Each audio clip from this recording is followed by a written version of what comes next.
Merry Christmas Eve, everyone. I was not able to post anything the last 2 days. I've been doing a lot of family stuff, but Christmas Eve is actually kind of a light day for me on that, so I have time to meet with you all again here. A lot has happened since we last spoke. There was the Kari Lake trial, and Zelensky, the great white hope of Ukraine, the West's favorite sock puppet, came to the United States, and he graced us with his presence. And so I think I'll start with the Kari Lake trial because I have less to say about that because I was unable to sit down and watch the whole thing. So I don't think that I have a particularly unique perspective that I'm going to be able to share with you on that. So if you're looking for a breakdown of the whole trial, I would say tune into Viva Barnes whenever the next time. Well, I guess they won't be doing anything Christmas Day, but the next time that, I mean, the Viva Barnes Law Show, they're both lawyers. They know this stuff, you know, or I should say Barnes at least, I think would be the expert on this. I'm sure that they will cover the trial in depth. So I'll give my thoughts based on what I've been able to see from clips that people have been sharing, and from you know, what people who were witnesses at the trial, such as Rich Barris, have had to say. But I'm not here to break down the legal merits of her case like I did more with the Trump stuff in 2020. On 2020, I was able to, you know, this Kari Lake trial was 2 days. So, I mean, with the 2020 stuff, things were spread out. I was able to sit down and really internalize a lot of the issues then and the laws and how that stuff worked. But with the Lake trial, from what I understand, her case, as we were expecting, was that the Maricopa County elections officials were grossly negligent, at the very least, in their handling of the election on election day. And that the problems created, either intentionally or unintentionally, led to a sufficient amount of election day votes being deterred or flat out blocked from being cast, such that it cost Kari Lake the election. In other words, her case is that had Maricopa County officials done their job impartially and competently, she would have won. And that she lost not because there were not enough people, you know, who tried to vote for her, but because people who wanted to vote for her were unable to. They were blocked. Their ballots were misprinted. They were, not cast. They were, stuck with 4-hour-long lines, and they had to get to work, and so they couldn't vote. And so the Lake trial, while they did introduce new evidence that we didn't know about and that I haven't had time to go over in depth, the basic overview is what we were expecting. And so they brought forth witnesses and evidence to make that case. The defense, from what I understand, couple with clips from witnesses that I've seen going around, the defense was basically, people shouldn't have been voting all on election day anyway. That telling people to vote on election day and not by mail is trying to break the system. That was their case, is that, the Lake people wanted this to happen as an excuse for losing the election, and that it's the fault of the Lake campaign, the way that they ran their campaign, that there were all these problems on election day. Now, on its face, does that argument really hold water with me? Obviously not. I don't think that, but I mean,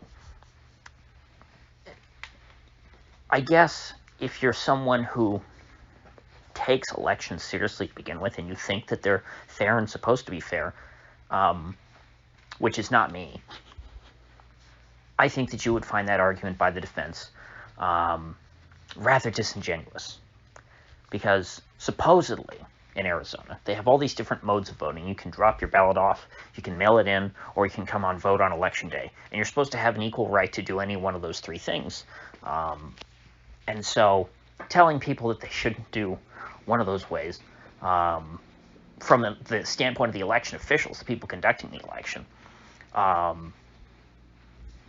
is obviously horseshit. If you truly buy into the myth of democracy, the job of the elections officials is to ensure that you're able to vote. That's their job, to make it so that they give you an opportunity to go and cast your ballot however you want.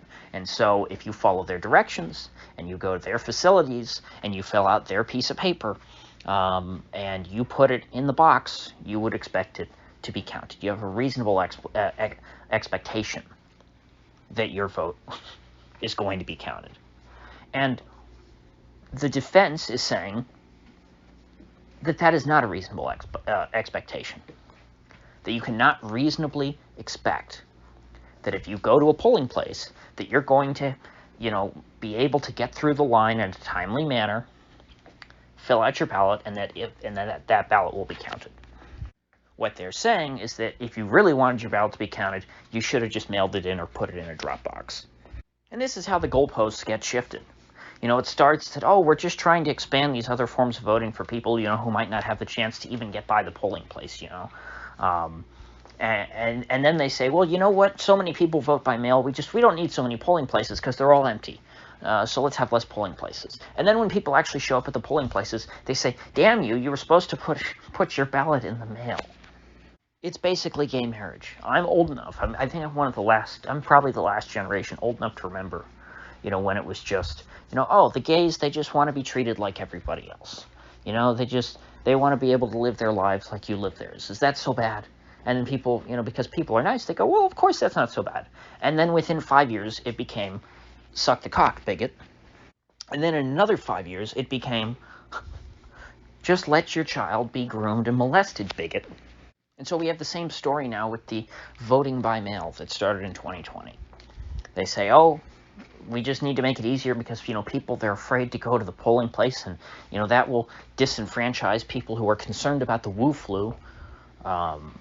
And we need to expand vote by mail. Now what it's turned into is, you better vote by mail, bigot. Now, have the authorities done anything about the gay mafia? No. On the contrary, if the police intervene in any of these situations, it's to promote the exploitation of children, not to limit it or prevent it or to interrupt it. And so the same, I'd expect, will be true in the case of the voting. What we'll see in this country is that polling places will just continue in certain states, such as Arizona, to drift away. I would be surprised if by the 2024 election, if you're allowed to vote in person at all in Arizona. Now, from what I've been hearing, there are some people, now this could just be pure cope, but there are people who are sympathetic to the Lake campaign, who are saying that they think that this judge seems like a fair guy. 99% of the time, if you think that the judge is fair and on your side, and you're the underdog, you're going to get rolled. The judiciary is almost never your friend. They're bad people. The people who get to be judges, 99% of the time, they're bad guys. That's how they got to be there. How do you think they got the attention of a president, if they're a federal judge? I don't know if this is a federal case, though. I forgot to look into that. But just using federal judges as an example. How do you think that your name comes across the President of the United States' desk? It's because either you have a history of doing immoral, terrible things, or you're owned. And that's not true of every judge. I've known judges. There are good people who become judges. They're just not they're certainly not the majority. Are they even the plurality? And keep in mind, I'm not saying that they know they're evil. There's a lot of people, that's why they call it the banality of evil. They don't realize that they're the bad guy in history. And in fact, depending on who writes the history books, they could be seen as the good guy. But regardless of who's right and who's wrong, the underdog is not usually the judge's friend. So I would say the best case scenario for this trial in Arizona is that the judge says, yeah, mistakes were made. There were a lot of people who weren't able to vote, but it wasn't malicious. The mistakes were not intentional. This was purely, just gross incompetence, and he will, make some big statement, in his decision about how, we can't ever let this happen again, and it should be a learning experience. And he'll pat Katie Hobbs on her back and send her off to the governor's mansion. And Katie Hobbs might even say, actually, no, they won't, because they gaslight too much. I was going to say maybe she would come out and make some conciliatory statements, say, you know what, mistakes were made, and, wink, wink, that's why we're going to do so much better next time. No, that's not what will happen. The headlines will all be, Kari Lake humiliated in court, her entire argument refuted by the judge, even if that's not what he does. That's what the media is going to say. I don't think the judge will be that one-sided based on what I've heard. He at least will try and give the appearance that he's being fair.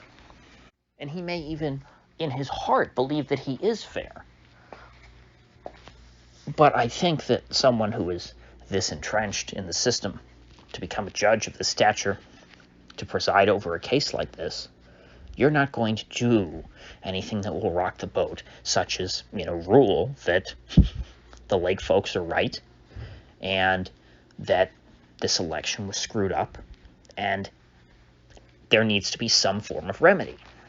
Here I said I wanted to get the Lake stuff out of the way and get on to Zelensky, but here I am, 12 minutes in, and all I've talked about is Kari Lake. So I guess today will just be about the Kari Lake trial and my thoughts on it. Lake being deselected, we'll put it that way, in the Arizona governor's race was, I think, my biggest disappointment of the midterms. Really both of the big candidates in Arizona, Blake Masters and Kari Lake, were the two people in the country that I wanted to see win the most. I thought that the two of them had the capability of having the greatest positive impact on the GOP. I thought that Lake could be a great national figure. So it is a shame that what happened.